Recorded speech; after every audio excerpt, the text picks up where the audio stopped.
Welcome to Between the Reads, where we shine a spotlight on some of the most talented Black authors in the industry to discuss their works of fiction and the inspirations behind them. Each episode will dive into the rich and diverse world of literature, exploring everything from historical fiction to romance and speculative fiction to YA and beyond.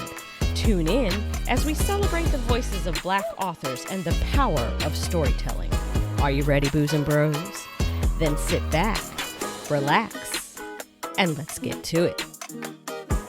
Maryah Greene is a New York-based, Japan-bred plant doctor and consultant and founder of Greenpeace. What started as an Instagram account filled with plant tips and tricks has blossomed into a full-blown business. She solidified her position as New York's go-to plant stylist following appearances and features in the New York Times, Vogue, Good Morning America, and more.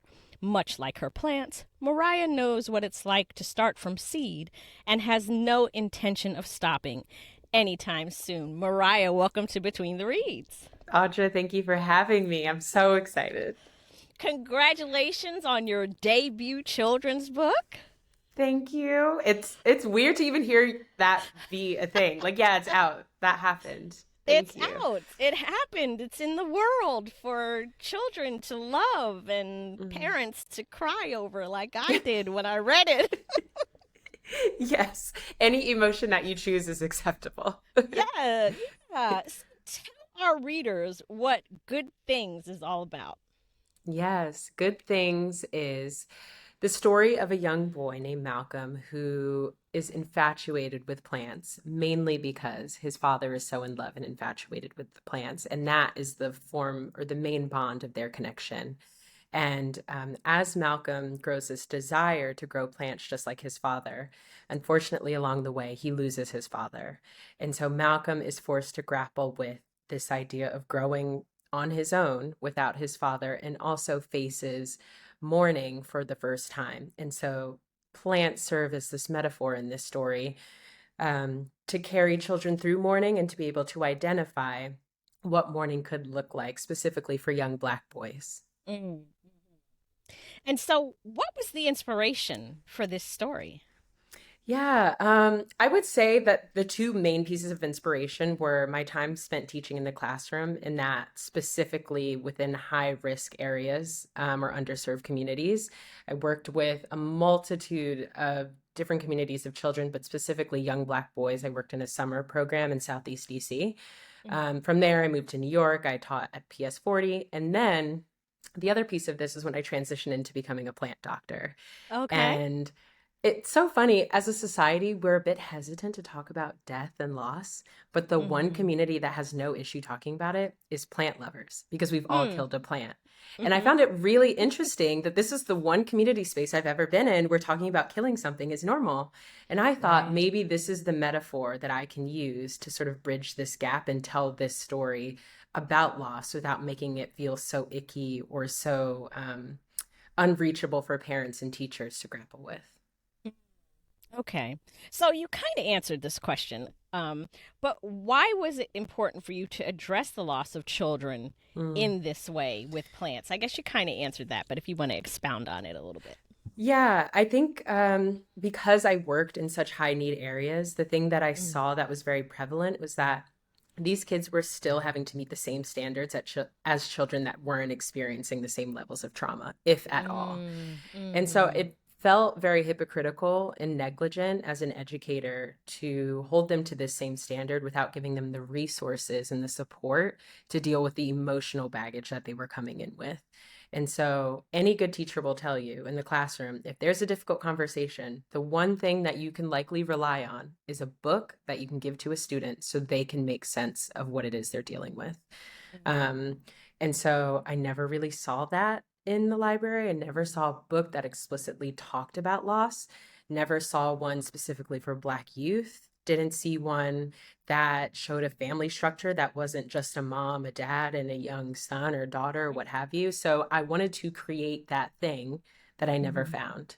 And that's beautiful because, now that I'm thinking about it, when I read the book, Malcolm's mother is not there. It's his dad and his grandmother. Yeah.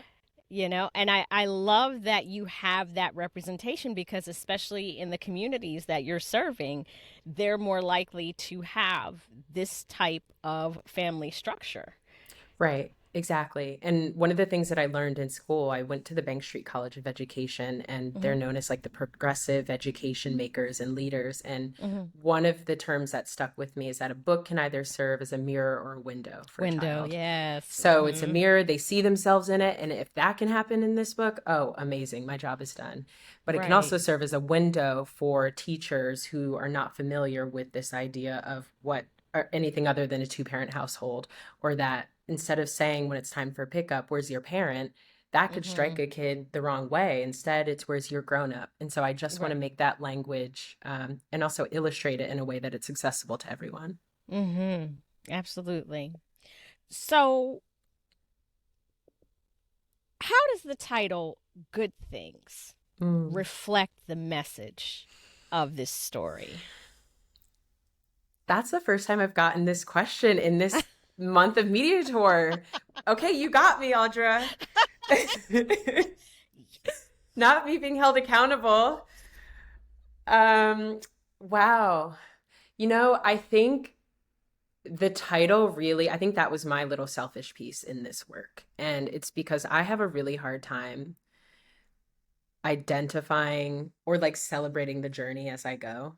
And if I'm not in the New York Times, I must be doing something wrong. Oh my goodness, And girl. so it's an entrepreneurial curse and gift where I Hmm. just want to keep going. Hmm. And that's very much an extreme, but I think I wanted to name it Good Things because Hmm. the entire story encompasses a good thing. In the Hmm. moment, it doesn't feel like it. But Hmm. the moment that Malcolm realizes, oh, wait, maybe it was that I was watering it way too much. Maybe there Hmm. is a such thing of overwatering something. Maybe there's Hmm. a such thing of like pushing our feelings down and not addressing them. All of Hmm. those little moments that are painful as you go, it's not Hmm. until the end that we can look back and realize, oh, wait, that was actually a pretty good thing. That was a good journey to get me where I am now. And it's a shame Right. that it doesn't feel that way until the end. And Hmm. so I knew that if I was going to present a heavy story into the world and a real Hmm. story, Hmm. I wanted someone to pick it up. And at the end, you know how you finish a book and you look at the cover and you're like, wow, I completed it. That was Uh-huh. a journey and it was a good thing because it's real life. Just because we Right. experience loss, that doesn't write it off as not a good thing because there's a Hmm. journey that comes with it. There is. There is. So, growth and renewal are Mm. really the two themes in the book. Talk a little bit about the parallels between the growth and renewal of the plants and the growth and renewal that Malcolm experiences after the loss of his father. Yeah. Any good picture book in my eyes better have a good metaphor or symbol to carry the Hmm. heavy stuff that we can't tease out, right? We can't Hmm. use all of these like really big self-help terms for the 4 to 8 year olds that are reading this. And so, Hmm. as I said in the beginning, I found that my time teaching youth in high need areas and also working with my plant parents who were able to hire me as a to produce this luxury service of caring for their plants, I found that this was a symbol I wanted to use to carry that through.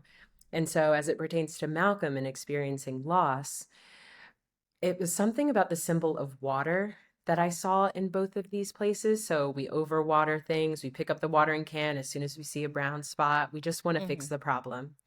And for Hmm. Malcolm, I intentionally wanted him to be a swimmer. I first just wanted to break stereotypes. Let's put this Hmm. black boy in the pool. He's swimming. Right, right. But also, Absolutely. Like, I we do swim, y'all. we swim, we play chess, and we're damn good at it. Hell yeah. Hello.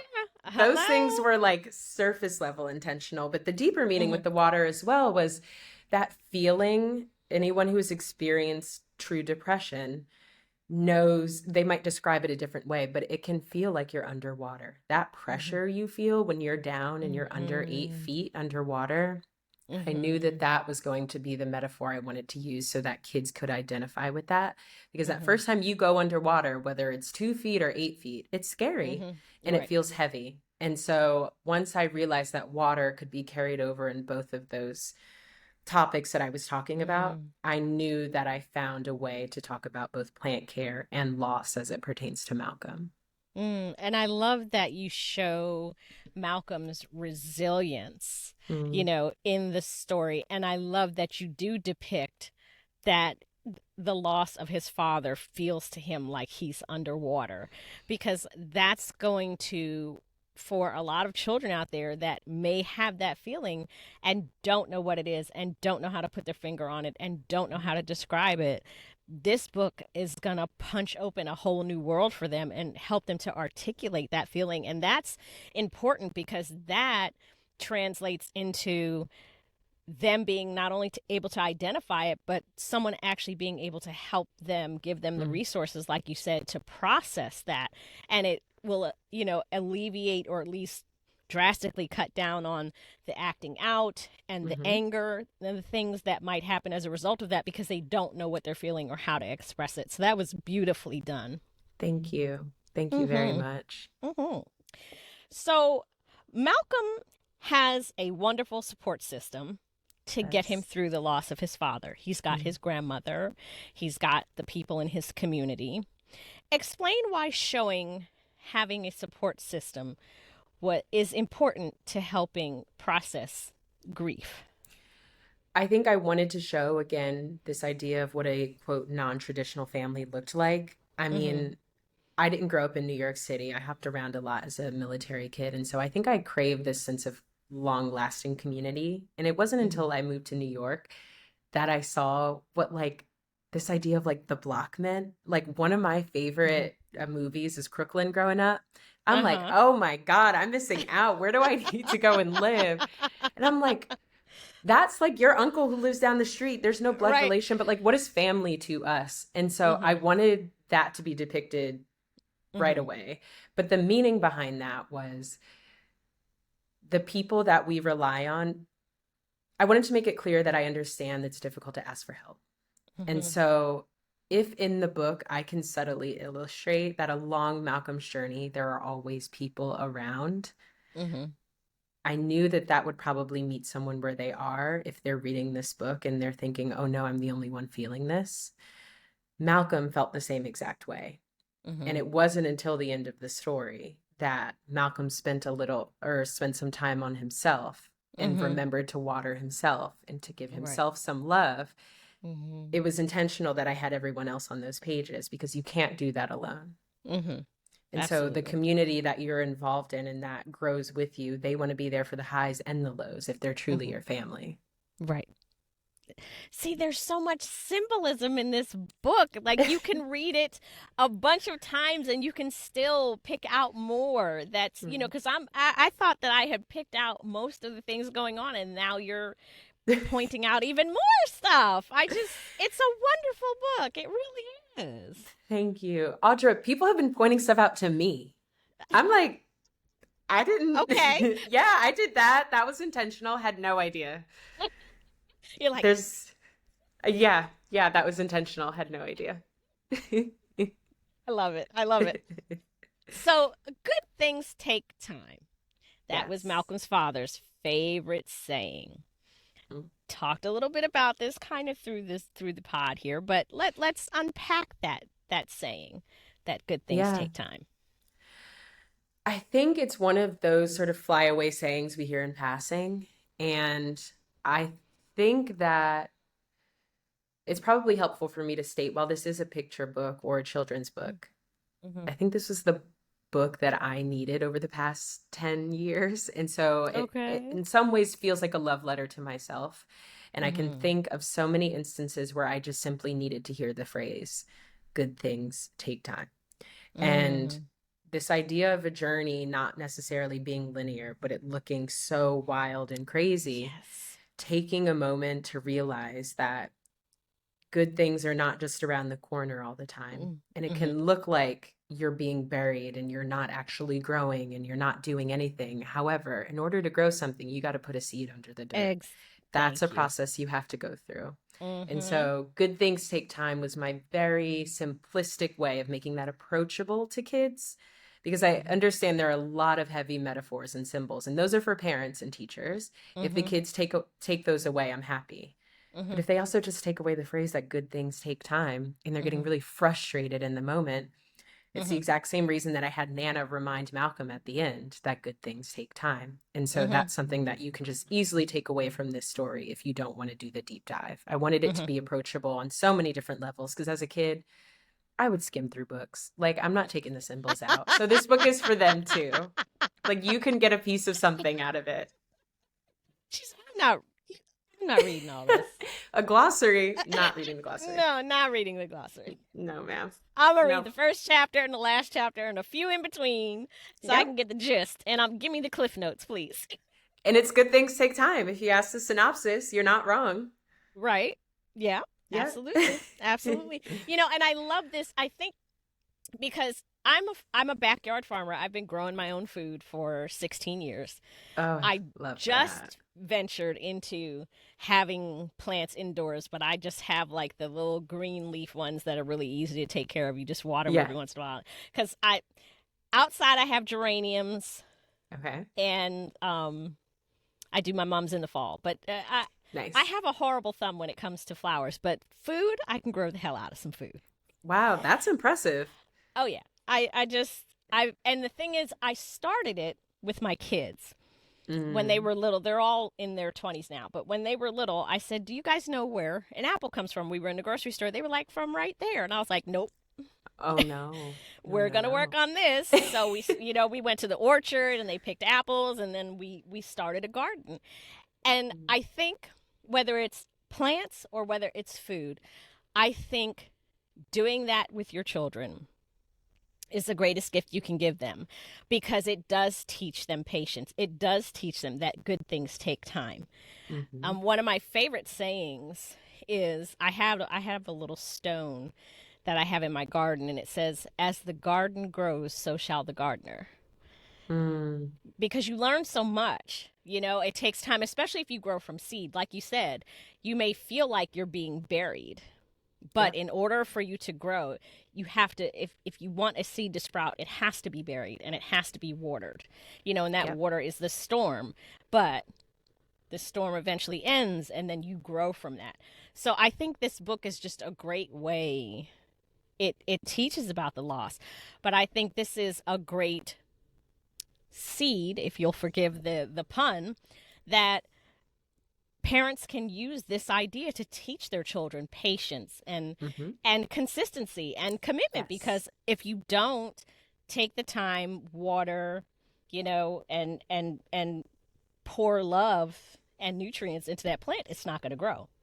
But it also teaches balance, because if you do too much, you're also going to kill the thing. So exactly. And the one thing that I think is important to point out is that we as adults have a very clear delineation of time. That's something that you learn along the way. So when you tell a kid, be patient, or like 10 more minutes, or depending on how old they are, that is a scale that is until the end of eternity, or it's a half a second. And so these words like patience and consistency, these are huge words. This is not like, oh, we'll check back later in an hour. Like, no. We got to wait till the last frost date to drop it in there. We might get snow after. Like, things are going to happen along the way. Yeah, absolutely. I just think that gardens, it taught my kids so much, because in this, I grew up I'm dating myself here, but I'm a child of the 70s and 80s. Okay. So there was no internet when I was growing up. There were no ATMs. Those didn't come along until I was in college. There was no, instantaneous gratification and click a button and order something and it could be on your doorstep by the afternoon. We didn't have that. So we understood delayed gratification. But kids today, they have never known a world without the internet.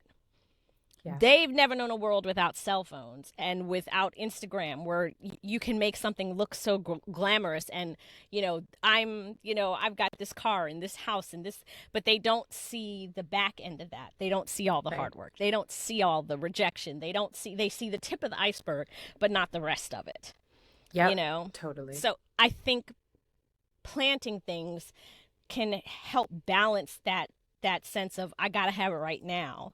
Like, just, we're going to put this seed in here and you're going to have to wait. And depending on what the plant is, like I I could plant a pepper seed, and I could plant a bean seed, and the bean seed's going to sprout in a couple of days. The pepper Mm-hmm. seed could take up to 2 weeks to sprout. Yes.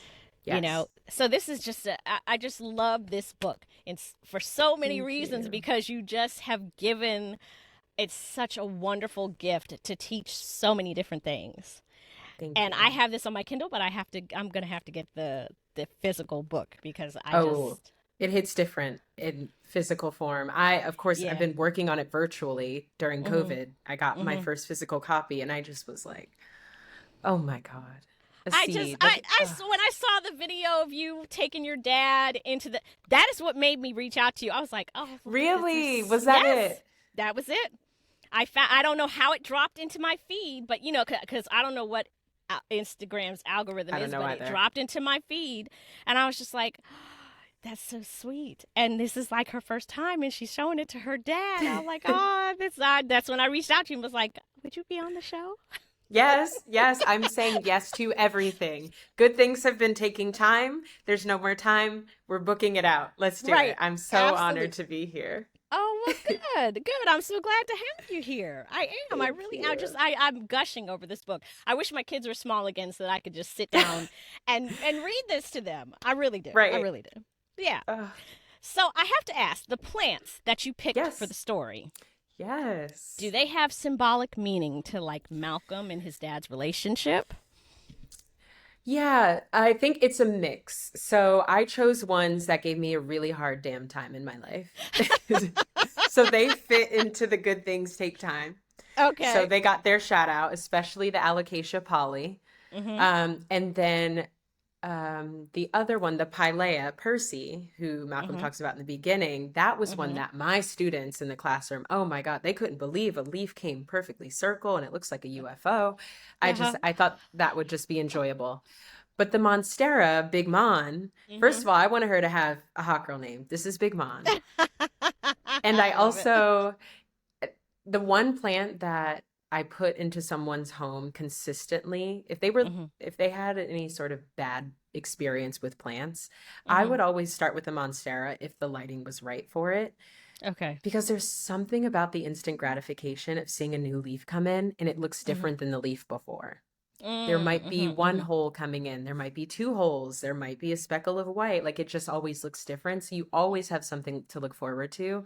And I Mhm. knew that I wanted that to be the plant for Malcolm and Pops because I also knew that it was going to be the one that you could really point out at the end of the page and see, oh, Mhm. it looks very different. The first one to come in with holes in the leaves, this one Mhm. is important. And so, Mhm. yeah, that was intentional, the plant choices. I just loved his little face when he was sitting there with the, and see, this is the thing, like I can name vegetable plants all day. I'm looking Yeah. at you, I'm like, oh, reading in the back of the book and I'm learning, but the one plant that I feel like they call it a snake plant. I don't know. The Yes, one the he sit snake plant. Yeah, I but forgot about that. his little face when he was sitting there, he was like, this ain't Unbothered. nothing happening. He was like, I'm the big Mon. I feel like he was just like, I don't like this plant. I like Big Mon. This one is not Yes, doing anything. it wasn't working for him. And that's also like everything that I do with work too. It's like the right plants for you. You might Mm-hmm. have minimal light, so a snake plant works. But Right. if you're going through something and you want a brand new space, you might want some pizzazz. You don't want a boring Right. snake plant that gets a Right. new leaf every 6 months. Right. So I wanted to Right. mix it up for everybody. And his face just tickled me so much. I was just like, Malcolm is upset. He was like, this is not interesting at all. I It's am not not it. here for it. And for that, I need to shout out my illustrator, Aliana Harris, because she brought this book to life. This process was, I wrote the manuscript. I don't have the gift of illustration. So I wrote Mm-hmm. out the text and then I put an image description and sent it Mm-hmm. all over to Aliana once we were Mm-hmm. paired together. And she brought this book to life. She is also a Black woman. And Mm-hmm. when I put Malcolm is disengaged, upset, unbothered with this plant, she put that on the page. So that is She all really her. did. She really did. And that was going to be my next question, is that the illustrations are absolutely gorgeous. So walk us through that process a little more of Yeah. how you explain things to her and how you found her and that whole thing. Yeah. So it's a very interesting process. I didn't know what the process entailed. So I just thought that, I don't know, maybe eventually they asked me to start drawing and hopefully it's good enough. So I was dreading this process. But eventually, the publisher said, hey, so as a first time author, we have a ton of illustrators who are amazing. Look Mhm. at this catalog and tell us what you like. So I narrowed Mhm. it down from 20 down to 15 Mhm. to 10 to 5 and then to 3. And oh my God, I Mhm. stared at that top 3 for so long. Like one person was giving watercolor, someone Mhm. else was giving like Angus McGee, like black and white sketches. Mhm. And then there was Aliana. And I was like, ooh, okay. So I was torn for a while because they were all so beautiful. And Mhm. then I realized that Aliana was a Black woman, also from Philadelphia, a Mhm. birthday before mine. Things were aligning. I'm like, Mhm. Aliana, we're Mhm. going to create. And Okay. so once we were matched together, I gave them the manuscript and I told her, I want you to create the world that you see. I don't want you to be Mhm. tied to my image descriptions because I've been Mhm. looking at this manuscript and this story has been in my head for a total of, I don't know, maybe 3 or 4 years. Mhm. Um, so I want to see what you interpret from these words. And so Mhm. that first version was her interpretation of this. Mhm. The only few pages that I didn't want to break from were the ones where Malcolm was underwater. That I felt Mhm. strongly about. And the Mhm. one where Pops and Malcolm are misting and there's money coming down. Like that needed to Mhm. be my P. Diddy music video. And I was not going to forego that page for anything. Everything else is fair game. And she was with that. She created this So cute. world. And Big Mon came was on the getting out the limo with the cape on and the red carpet. I was like, this is so It's Fly. It's a Fly book. cute. It really is. Y'all have to get this book. I'm telling you, this is probably one of the best children's books I have read in a Oh, long time. oh, Yeah. don't make me cry, Audra. We're not even halfway. I'm just saying it is. Thank I love you. it. There's just so much to unpack. There's so much to unpack. So, Thank you. you're a plant doctor Yes, yes, I and a am. consultant. Yes. And in the back of the book, you have this beautiful plant glossary, but it's not like this is da da da da with the species and the genome and all the phylum and all. No, like you have these wonderful descriptions to kind of make children understand. It's a really unique twist to the Thank you. glossary. Let's talk about it a little bit. Yeah. I mean, I mentioned earlier, I wasn't that kid reading the glossary. I was barely Mhm. reading. So Mhm. I felt it was important to include the education about the plants Mhm. because I wanted to hope and believe that a kid would see Big Mon and Mhm. want to know what kind of plant is that? Where can we find it? Mom, let's go get a Big Mon. And so Mhm. I wanted Mhm. that to be in the back so they could feel confident about what it is that they were reading. But equally, if I was going to have, I'm sorry to say, a boring glossary at the back, boring to me, we're going to make it spicy. We're going to make it Mhm. fun. I think, and this speaks to the book in general. Mhm. You probably see a lot of colloquialisms throughout the book. There's no formal, like there's A in the book, and I'm trying to get like you, and the way that we speak. I wanted Mhm. to break up the traditional narrative that Mhm. this is what proper text and published text looks like. Mhm. The way Mhm. that we speak can also be in written form and also be received. And so, Mhm. what does it look like to make a glossary that's approachable to any and everyone? And so, I wanted to do both of those things. I wanted to have the Mhm. formal structure, but I also wanted the writing to flow so that it was accessible to everybody. Mhm. Mhm. So now you said you had this book in your head for about 3 or 4 years, but Mm-hmm. writing a children's book is different from writing a novel. But I don't think that it's easy. Mm-hmm. So tell me about the actual writing process. How long did it actually take you to write the book? And what were some of the challenges that you faced writing a children's book? In its entirety, I think from start to finish, I would say probably 4 or 5 years. In one Wow. month, I might have only worked on it for an hour. Mhm. Another month, I worked on it for 5 hours a day. It is Mhm. such a fluid process. Mhm. And speaking about some of the challenges, because I've never done this before, I'm looking to people who have naturally. Mm-hmm. And so Mm-hmm. I'm seeing things like wake up every day and spend your first 30 minutes writing. And then I'm seeing Mm-hmm. other people say, let it come to you.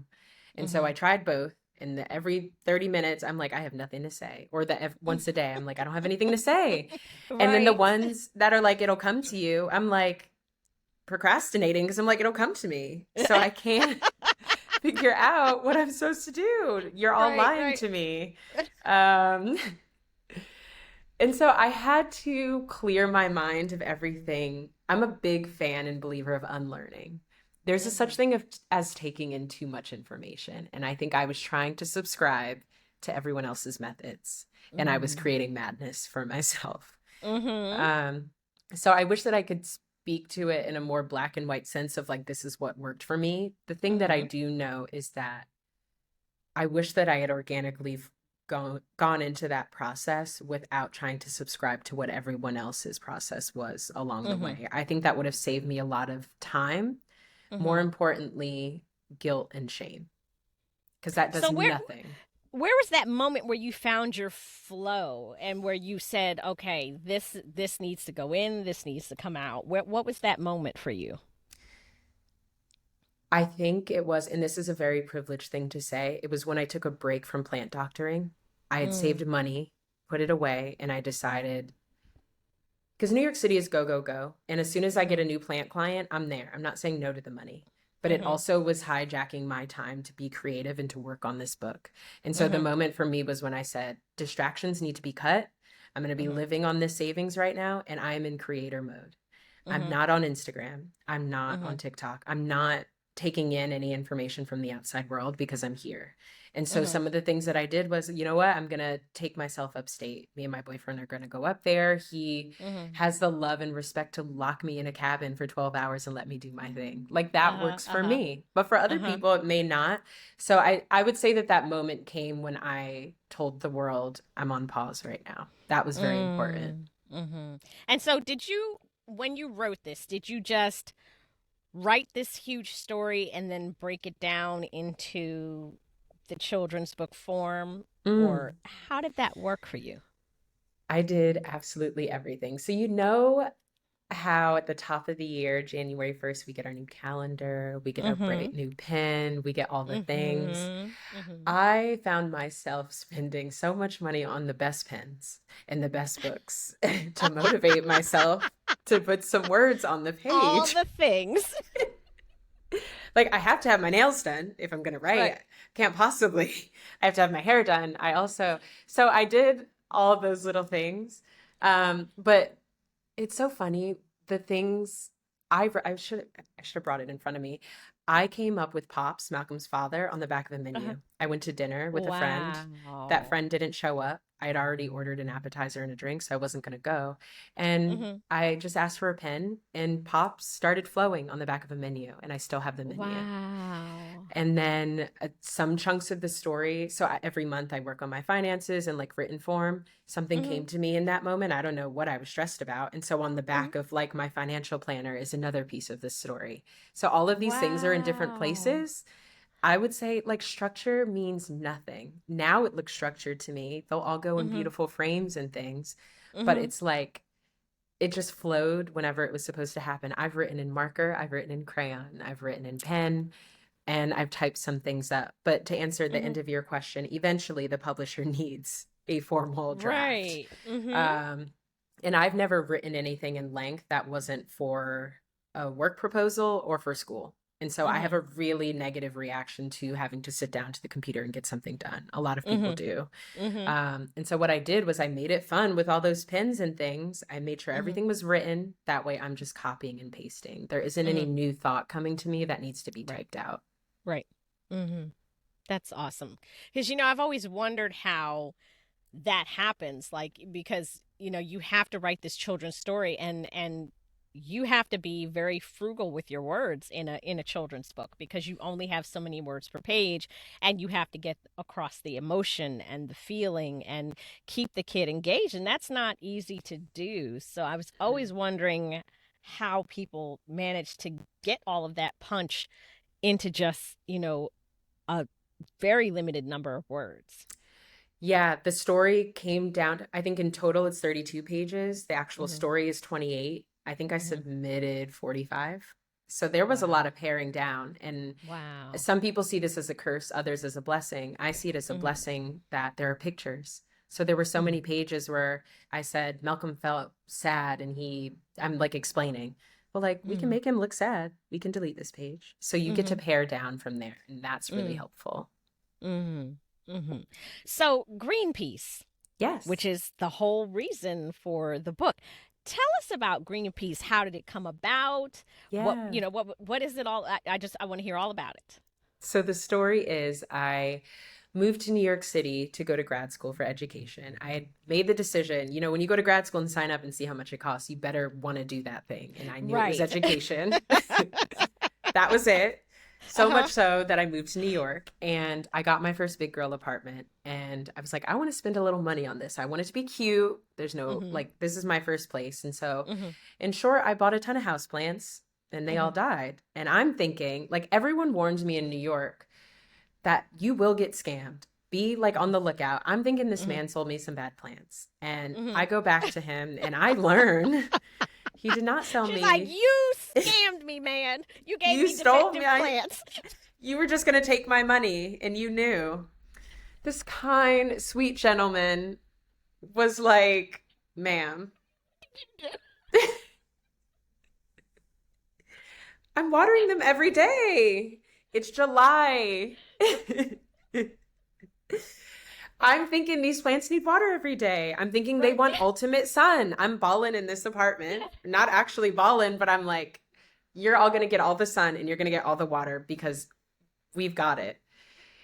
And like, that's the metaphor in the book, right? You get some water and you get some water and you get some sun and everybody gets sun and water. Yes, yes. I did too much. So the story, it's so funny. Of course, that was years ago, but like you don't even think in the moment the story's being written. Like Uh-huh. that was Uh-huh. it. I'm mad about my $75 worth of plants, but little did I know I'd have a book. But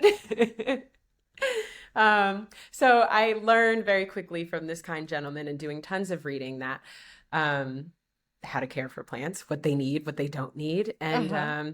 while I start going to grad school and I'm student teaching, on Mhm. the side, I start like helping my teacher friends with their plants. And they're like, "Ooh, Mhm. let me buy you lunch." And then I start making friends and they're like, "Ooh, I've got like $20 for you. If you can come repot my money tree or whatever."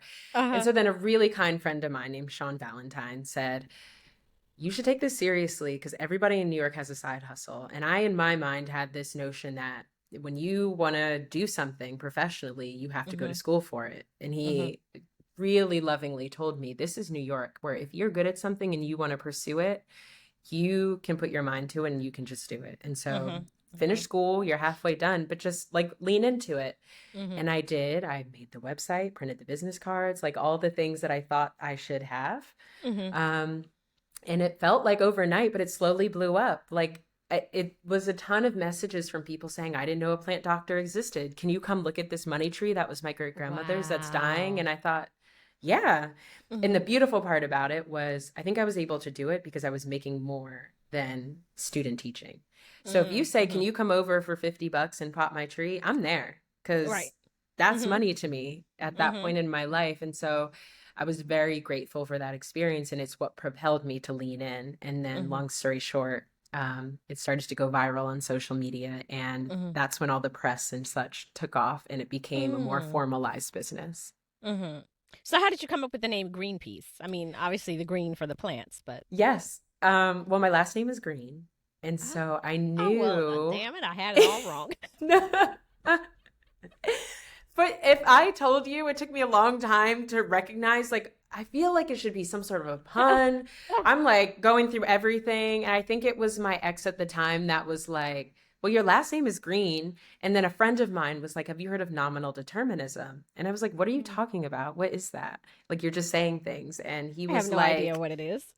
apparently, nominal determinism, like the short way of describing it, is that your name influences what you do or who you are in this world. So, nominal determinism, name determines. Mhm. And Okay. so, my name being green, I was like, I think there's something in that. And so it was kind of a pun off of Greenpeace, the organization we all know. Mm-hmm. However, when I first created it, I was thinking any of the spaces that I go into, I want them to be my pieces of artwork. And Mm-hmm. so that's where Greenpeace came up or came to be, because Mm-hmm. every space I ever went into, I wanted to be a green piece. Mm. So how did you learn? I mean, I'm sure there had to be moments where someone said, "Could you come over and look at this plant?" And you went over and Yeah. maybe had never seen it before, had no Yeah. idea what was. So what did you do? Did you just say, "Let me get back to you on this"? Did you take the plant home with you? Or did you fudge it? What did you do? It was a mix of fudging it and me spending a lot of money. And so the money part was me. Let's just say you reached out to me with a fiddle leaf fig and you wanted me to help you. And I'd never Mhm. cared for a fiddle leaf fig, or I wasn't feeling confident. I'd Mhm. go to the local store and buy three for $15 or however much they cost. And I'd Mhm. experiment that week. I would do so much reading, but I would also go there. And I believe as a teacher, the power of I don't know is strong. If I get there Mhm. and you're asking me for a service, and Mhm. I genuinely, because I'm not going to kill your plant. That I cannot be liable for. I'm not Mhm. going to like get all in the dirt and not know what I'm doing. And so there Mhm. were many times I went in and said, I don't really feel confident in this. I'm not really sure what to do. I'm going to Mhm. refund you your money. Mhm. Oh my God, the amount of people that were just like, that's okay. I didn't even know that this job existed. I'm just happy that you're here and we're figuring it Wow. out together. It was such a beautiful space Wow. to be in. Um, Mhm. and 9 times out of 10, those people would say, let's figure it out together, or I trust you. Let's just do it. Wow. Yeah, which is huge. I mean, some people, of course, like if it was their great grandfather's plant, like that was all the more reason for me to be like, I can't take this on. I'm so Mhm. sorry. And I Mhm. would rather sleep at night with that than I killed their plant. Right. So it was just a lot of honesty. Mhm. Mhm. And so how long have you been doing it? It's been, what year is it? 2023. I started in 2019, which is crazy. So that was on the side. Like I was still student teaching Wow. and in school. And Uh-huh. now it's the full-time thing, but now being shared with the book. So, but that is the consistency in Right. my So life. how did you just decided to go, before you blew up, you just decided I'm going to go on Instagram and just start talking to people about plants. It was my fun thing. I'm like, Mhm. most teachers will say that their life and identity is being a teacher. And I think I was Mhm. just craving something that wasn't grading papers or just Mhm. like something involved in the education space. I wanted my Mhm. something. And so it was Right. caring for plants. And then Mhm. I just made an Instagram account about it to share my Mhm. progress. And hey, if you need help, I can help you too. Um, and so while I was still in school and also teaching, towards the end Mhm. of that school year, I Mhm. got offered my first full-time teaching position. Mhm. And I was really excited about that. And so there's at the end of August, all the teachers go back a bit earlier to prep Mhm. for back to school. Mhm. And at the end, in May, I got an email from Good Morning America saying, hey, we see your plant doctoring stuff and we really want you to come on. And I was like, this is spam. There's no Yeah, way. that's like bullshit. Who No who way. is Who who is is trying this? to punk me? Yeah. Stop playing on my phone. Who is this? Right. So we And then hop on you're a just like, call. Yeah, we hop on the phone and they're like, we want you to come on. It's going to be the last 2 weeks of August. We're not sure what day yet. And I was like, as a first time teacher, you cannot skip any days of teacher training. Those teacher training days are there for you they are specifically. sacrosanct. Yep. Yeah. And so, uh, Good Morning America, that call served as two things for me. I literally in real time had to choose, am I going to do this or am I not? And Mhm. also, it was symbolic of what happens if I just lean into this and go for it. I'm Mhm. still going to finish my master's of education, Mhm. but I I don't think I'd ever be able to like look back on my life's journey and look at telling Good Morning America. I can't because I have to go to teacher training. Like Mhm. some things I feel like you have to see through. And that was that Right. moment for me. And I'm so blessed that I did, because Mhm. had I taken that full-time first year teaching job, Mhm. it would have been on Zoom because COVID hit months later. Wow. Yeah. Yeah. Wow. And also the same time that people really got into houseplants. So Yeah. So what did that look like for you with going to people's houses, right? Like in the heart of COVID. What did that look like? I mean, I didn't. I had to figure out a way, like every other business, to go virtual. Mhm. Because I was a firm believer before then, I need to go and witness your space. I need to feel the energy in the space. I need to see the sunlight in order to accurately recommend. But I found ways to do it virtually. So I'm like, between the hours, depending on what coast you're on, we can do a session during this time because that's when you have maximal sunlight. Like I just started to piece it all together of how we could do it virtually. But then the other cool thing was so many of these offices have these massive plants that they get to make it nice. We know everyone left the office during COVID. And so we didn't know when we were going to be back in the office. And so I was getting calls from so many of these companies saying, are you available to just go in and water the plants? Wow. And that was really fun. That's amazing. Yeah. That's amazing. So you were just going in and watering these plants for these companies. I just felt like I was in some Hulu original, like in these massive offices, playing in the desk chair and watering the plants. And I'm like echoing in there. It was a really Spinning interesting around time. in the executive's chair like, wee, while you're watering the plants. I'm like the only one employed and I'm feeling guilty about it, but also I'm just like, someone's got to care for the plants. And Right. it was a very interesting time because I felt like the trajectory of my work was doing this, but it was also a really sad time for us as a society and as a world. And so I was trying to balance the, oh my God, this is amazing for me, but also I want to be aware of the room. So it was a very interesting time. I bet it was, and it had to be a little creepy too, because, you're going in these office spaces and there's no one there. Yeah. Yeah. The critters came out. I'm seeing things that no one knew existed. I'm the only one on Fifth Avenue. Yeah. Wow. Masked up, the whole thing. That's crazy. That's because I remember seeing pictures, people posting things on Instagram like, this is New York City. And I grew up in New Jersey. So, I mean, I know how crowded New York City was and how busy it is. Like, it's always going. And to see pictures, friends of mine in New York, and they're like, Audra, look at this. And I'm like, that's crazy to me. It was absolutely crazy. It was insane. There was no, you could literally just walk down the middle of the street in New York and there was nothing on the roads. Yeah. So I just had my little bag of dirt and watering can and we just went from building to building. That image. If I could draw, I would draw you like with the garden hat on and the bag of dirt in one hand and water can in the other in the middle of like one of the busiest streets in New York City, but with nothing on it. Yes, I would draw that. Eventually, when we realized the seriousness of COVID and that, I don't know when we're going back, I did take some time away and I was like, wait, am I putting myself at risk for these plants? Like, okay, be smart about this. So it was a brief period, but it was a period that I was grateful for as it pertains to work. Yeah, I remember when that hit because I'm a housewife, but my husband works at NASA and he was just, they were like, okay, guys, you're going home for 2 weeks. And we'll be back in 2 weeks. And 3 years later, he's only now going back, but it's only 2 days a week. And the rest of the time, he's still teleworking. Like everybody takes different days. No one has gone back completely. And I just remember that, I turned 50 in the pandemic. Chadwick Boseman died the day before my birthday, so I woke up to my 50th birthday with him having passed away, and I was like, you know what? 50 sucks.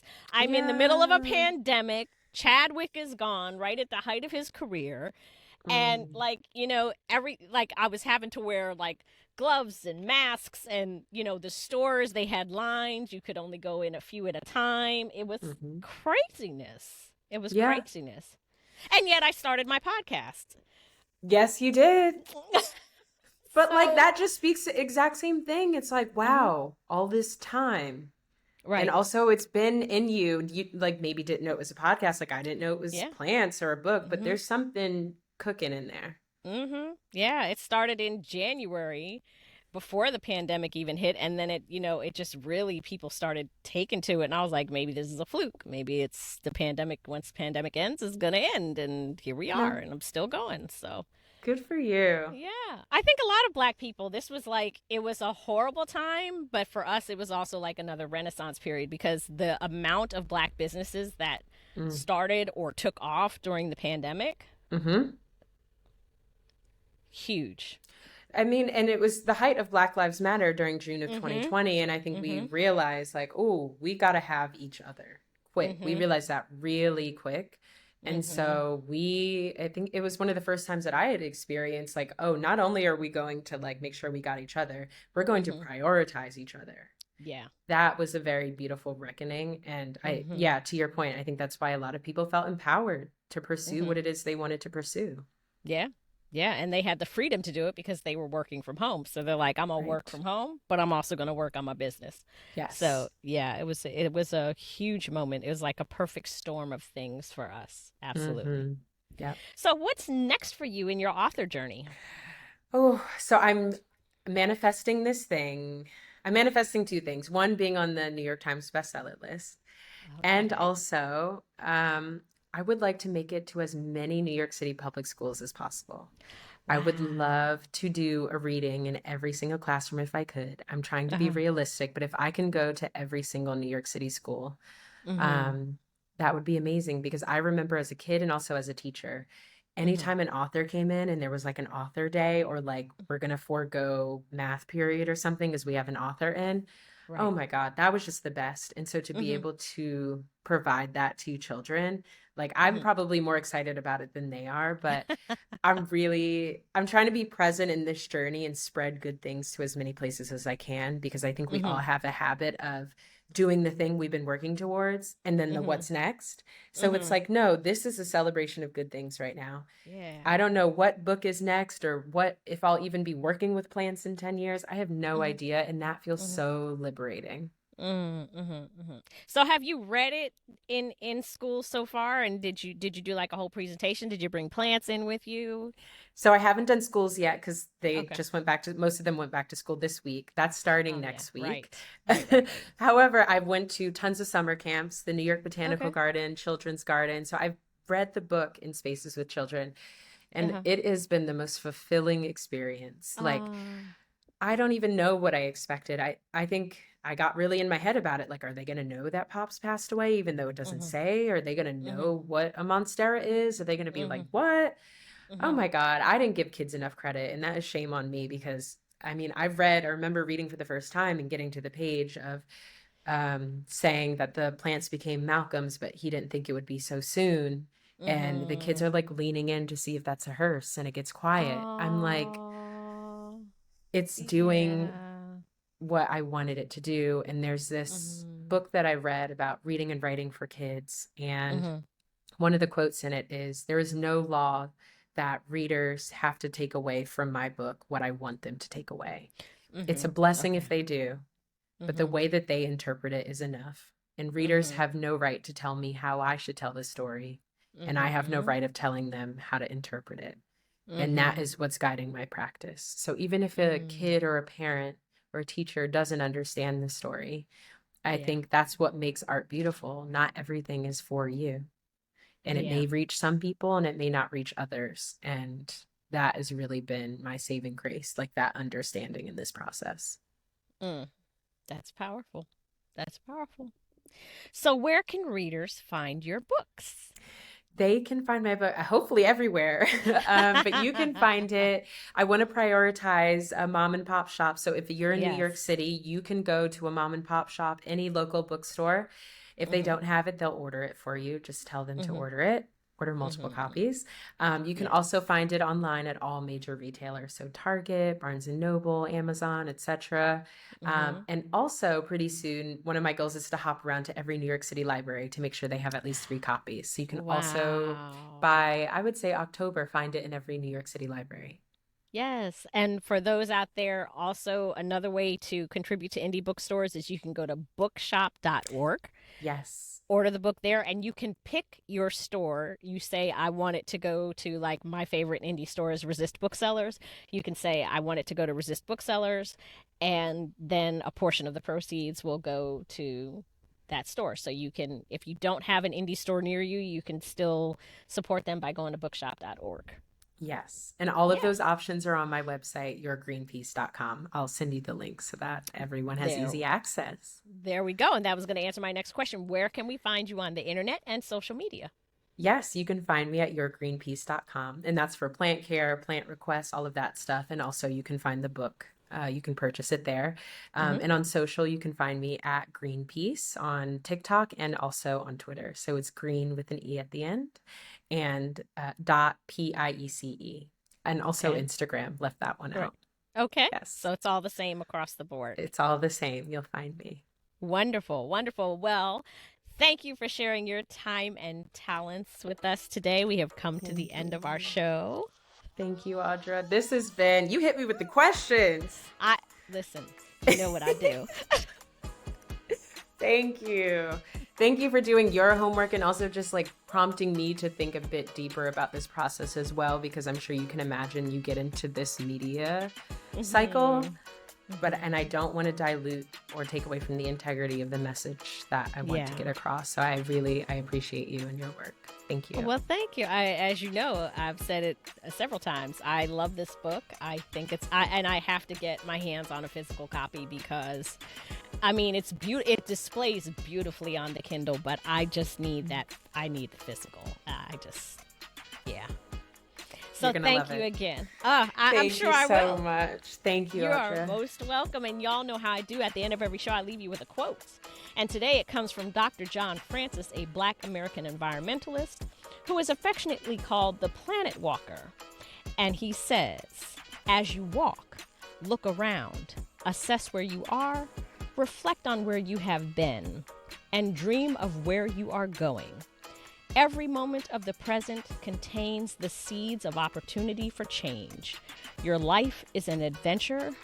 Live it fully. Until next time, y'all, you know what to do. Grab a book and read, and I'm out. Thank you for lending me your ear today.